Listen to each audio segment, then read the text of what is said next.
Tapon, tapon, tapon, tapon nyo. Basura nyo. Itapon nyo. Tapon, tapon, tapon, tapon nyo. Bilisan natin. Late na ako. Kanta pa ako ng kanta. I want sa imo. Pambabaho nyo. Basura nyo. Itapon nyo. Baho nyo. Baho nyo.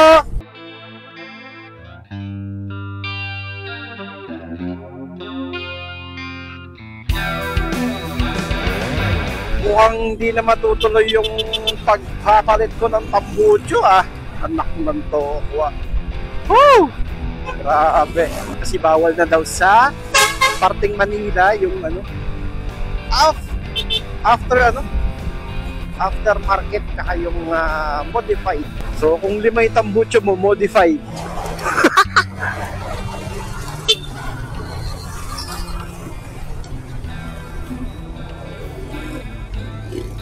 Papalit pa naman ako ng tambucho.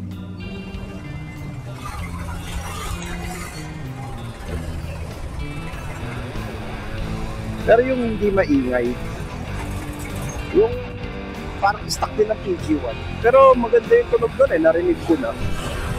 Kaso nga lang, kung kailan ready na yung pambili ko, saka naman bumanat si Yorme. Well, taga rito ako sa Laguna. Pero syempre yung office namin sa sa Paco. Ano yun, pagpupunta ako ng office namin tatanggalin ko yung tambucho. Ay, ako. Kawawa naman ng mga pobreng motorsiklo. Pero hindi, kahit yung mga naka-big bike din hindi naman talaga yung mga lower city na. Pero kawawa talaga dyan yung mga nakumpiskahan, Sayang din yung mga pinambili nila, Sana winarningan na lang muna. Kawawa talaga yung mga maliliit. Pero bakit babawal? Maingay. Para sa akin kasi hindi naman yung sobrang ingay Yung medyo may laban lang ng konti yun para kahit paano yung nasa paligid po mga lalo na't mga driver ng truck aware sila na may motor sa paligid nila. Wala okay naman yung tunog ng stock pero syempre yung iba kasi musika sa tenga nila yung tunog ng ng loud pipe. Pero ang pinakakawawa talaga dyan yung mga tindahan na nag-invest at pagtitinda ng mga pipe mga parteng kung saan bawal yung yung aftermarket pipe at modified pipe. Kung 5 ang pipe mo modified, wala, ganun talaga. Hindi na siguro ako magpapalit. Ewan ko. Pero biglang nagmura, Bibili ko doon kahit bawal sa Manila yon. Pero hindi, yung bibiling ko, hindi naman ganun kaingay Tunog stock. Parang tunog stock pa rin naman siya Parang madadagdagan lang ng low frequency na malutong. Ay, umuulan.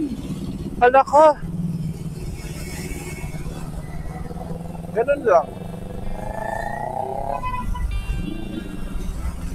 Kaya baka magpalit pa rin ako. Palit pa rin ba? Bahala. Bihira lang naman ako sa Manila. Pag may meeting lang, tapos may kailangan kunin na documents, saka lang naman ako pupunta ng Manila.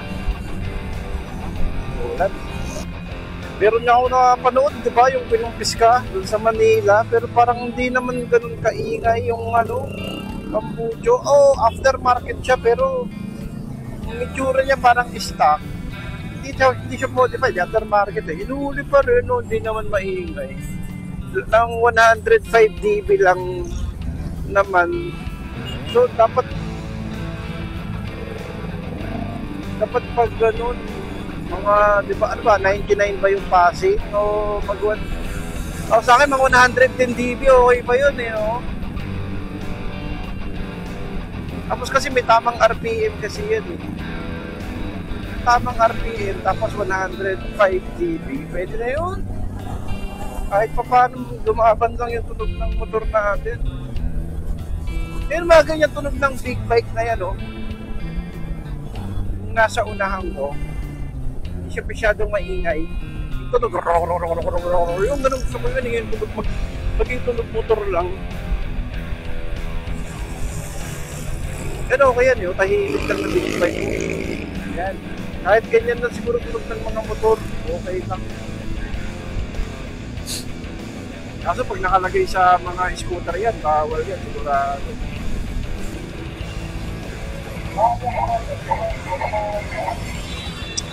Ayun, wala bawal talaga eh.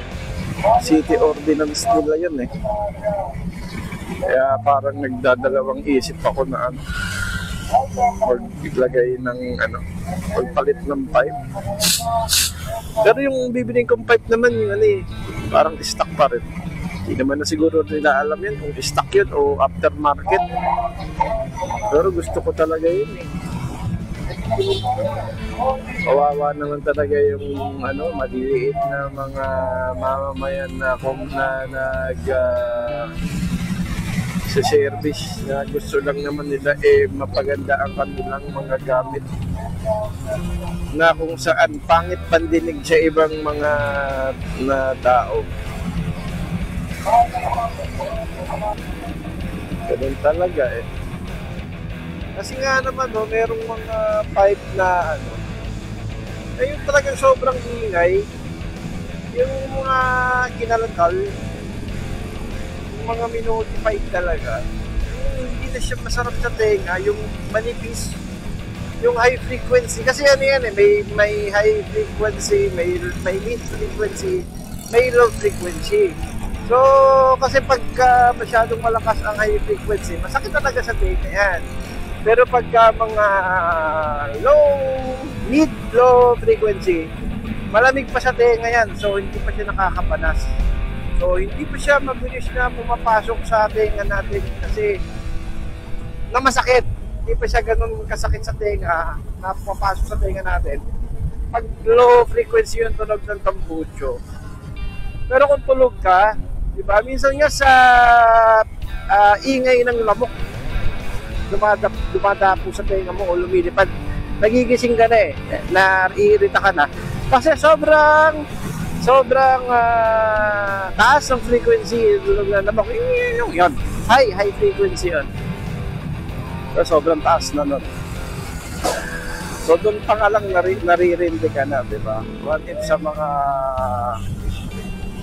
sa tambucho pa na talagang mataas ang high frequency ng tunog. Pero yung mga low, yung kagaya yung kanina, yung big bike doon, yung yung hindi masakit, hindi pumupunit ng eardrum. Okay na siguro sana yun no? Kasi grabe naman kasi talaga Grabe naman kasi talaga yung tunog. Talagang nakakabulaho na. Talagang kadalasan maririnig mo sa radar. Ay, nako, nasa pedestrian lane ako. Pasensya na po. Alis tayo dito. Hanggat maaari, alis tayo sa pedestrian lane. Kasi daanan ng tao yan, mali yan. Mali na nakababad tayo sa mga pedestrian. May mga pagkakataon na hindi natin maiwasan pero dapat alis agad tayo. Huwag tayo maging kamote. Wala kasi minsan actually yung mga pipe na yan talagang hindi naman dapat pag-initan yan di ba? May tamang paggamit lang naman kasi talaga ng maingay na motor at may tamang DP talaga dyan. Ang problema nagagamit yung pagkuha ng decibel na yan minsan sa maling paraan.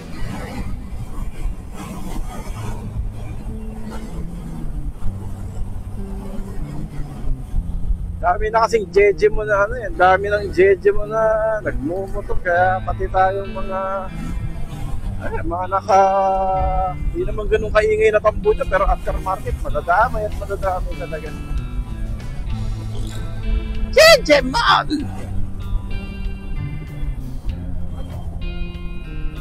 So ano, magpapalit ba tayo mga par? O tatanggalin nyo na ba yung mga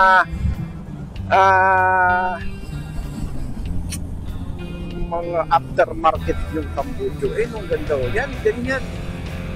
Ganyan lang. Yan ang gusto kong tunog eh. Ano, bibili ba ako ng aftermarket na tambucho? Stay stock? O kayong mga naka aftermarket na tambucho sa mga dumadaan ng Manila, tatanggalin nyo ba yan? Comment nyo na rito para ano, papalit pa tayo o hindi? Stock pa o hindi? Mahirap, mahirap, mahirap ang maging pogi. Mahirap, mahirap ang maging pogi.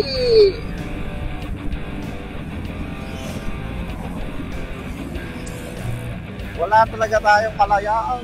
Ang tunay na kalayaan ay ating nasa damdamin at nasa isipan. Noros na ba?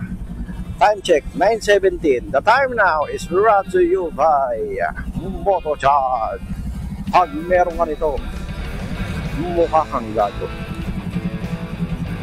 This time check was also brought...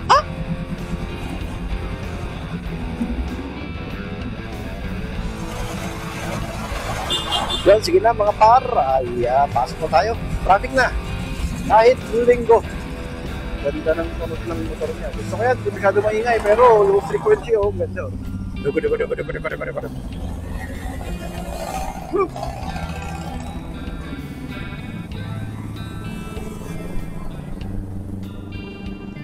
ko na muna dito mga par. Bye-bye, no, love you. Wala namang ulan sa... Ay, umulan sa amin, kukunti ng tambun lang. Yan si ano, si what about